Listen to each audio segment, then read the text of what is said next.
Hello everyone. So welcome to RR Academy. So in this session we'll discuss about normal force.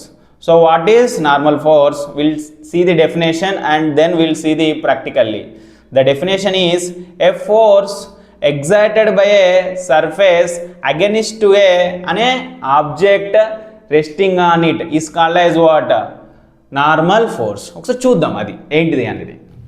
So normal force అంటే ఏంటిదంటే this is my hand.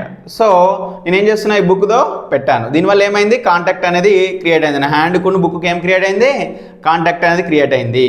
So A force downward act అవుతుంది మనకు, gravitational force is acting downwards. A force act అవుతుంది, gravitational force అనేది act అవుతుంది.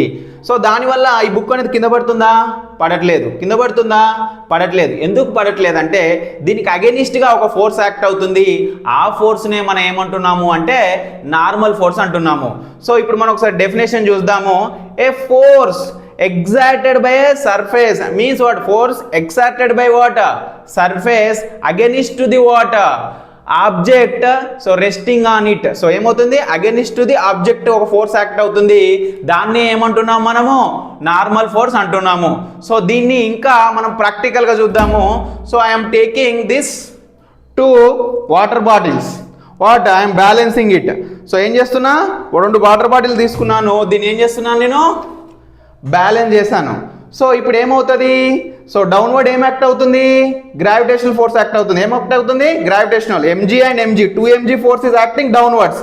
So normal force ఏం కావాలి, upward act కావాలి. ఒకసారి చూద్దాము.